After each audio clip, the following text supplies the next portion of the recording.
Behold, the Most High God today wants to restore everything the devil has taken away from you. Be it your job, your destiny, your finances, Mulungu akubwezeletsa. Explain. God of restoration, God of second chance, never leaving forsake me. Simunani sebo manyazi, mandidola mandituka yawe, ndipeka ule melelo, nditadama zinala nutawizonse. Oh, you are the Messiah. Anana besa mwana paso joga kwa Mungu sana bire gosula. Yo bwana lolemela shuma yojoka kwa yawe sana bite kwa singanga. Waguna mizandani kudubire go kwima sholinga ulemele.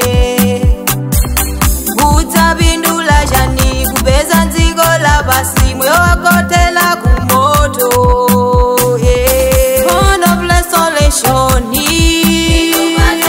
God of second chance, never leaving forsake me. Simunani sebo manyazi. Ay. Receive. Yeah. Awowo anakudosa kukuika pabwalo kunenela mabota.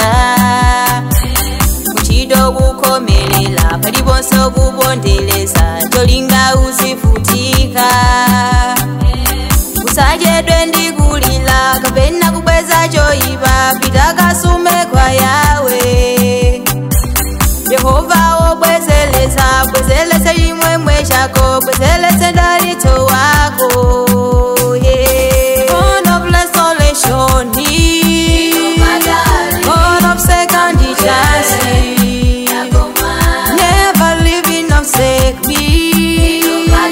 Simunani sebo manyazi, mandidola mandituka yawe, ndipeka ule melelo, nditadama zinala nutawizonse. Oh, you are the Messiah. Sayeseza wamba, yawe nankamba kamwa, siliva ngudisage, sana male